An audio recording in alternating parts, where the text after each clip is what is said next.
जास्त. हां. आई ही माझी आई आहे, चांगुणाबाई विश्वनाथराव इंगोले. आणि मी आईचा मोठा मुलगा आहे. मला दुसरे छोटे 2 भाऊ आणि 1 बहीण आहे. आम्ही 14 जण. आता बाबा नाहीत माझे, 4-5 वर्ष झालं गेले. तरी पण बाबा गेले असं मला कधीही वाटत नाही. बाबाची जी प्रेरणा आहे, बाबाचा उपदेश आहे, ते कधीही आमच्या पाठीशी उभा आहे. तर तो ये मेरी माँ है, दुनिया की सबसे बेस्ट मेरी माँ है. मेरे आँखों का तारा है मेरी माँ.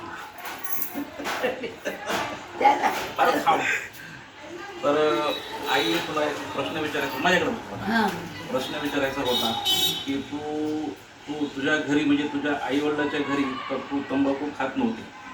तुला तर सवय नव्हती. तुझे वडील तर खूप श्रीमंत होते आणि 100-150 एकर जमिनीचे मालक होते.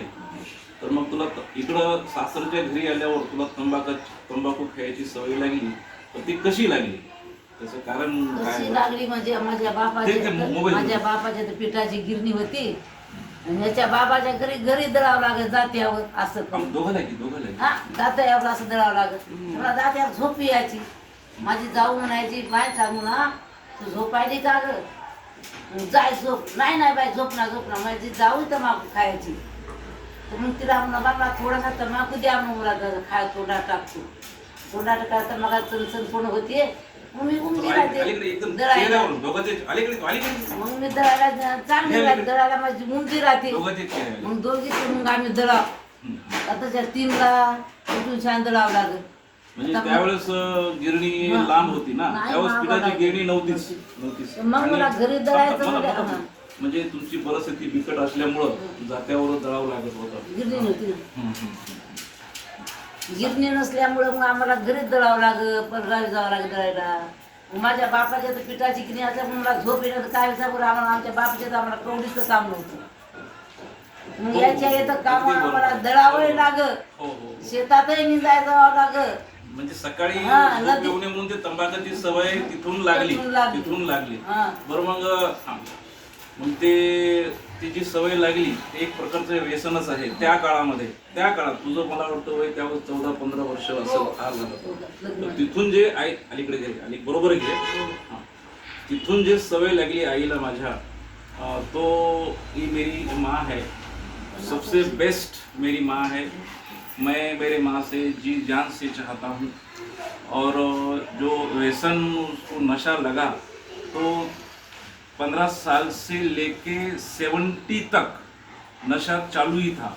तो जो तंबाकू होता ना, दिन में 2 बार 3 बार 4 बार तंबाकू मेरी माँ खाती थी. लेकिन मेरे पिताजी को कौन सा भी नशा नहीं था. दारू नहीं थी, बीड़ी नहीं थी, गाड़ी नहीं थी, सिगरेट नहीं थी, और तमाशा देखने को नहीं जाते थे, लेकिन भजन देखने को जाते थे और भजन बोलते भी थे. तो फिर ये नशा जो है, म्हणजे मग तो आता 4-5 वर्षापासून तंबाखू खायचा. मला म्हणायचं आहे की मी व्यसनमुक्तीचे थोडंसं मेसेज, एक समाजासाठी एक मेसेज देत असतो की बाबा व्यसन करू नये. तर इसवी सन 1999 पासून माझे हे व्यसनमुक्तीचे कामं चालू आहेत. आणि त्यावेळेस मला वाटतं इसवी सन 2000 मध्ये आई तुझा गळा दुखत होता ना, गळा दुखत होता. तर मग आईला भीती वाटली की बाबा हे काही कॅन्सर आहे की काय. तर मग आईला मी आईला मी डॉक्टर कल्याणकरकडे घेऊन गेलो. आणि आईला त्यावेळेस भीती वाटली आणि त्यावेळेसही माझं व्यसनमुक्तीचं काम चालू होतं. तर आईवर माझे काही शब्द कानावर जात होते. तर असं करता इसवी सन मला वाटतं 2016 मध्ये आईनं कंप्लीट तंबाखू खाणं सोडून दिलं. तर आज आई निर्व्यसनी आहे. म्हणजे वयाच्या 17व्या वर्षी आईनं तंबाखू खाणं सोडून दिलं.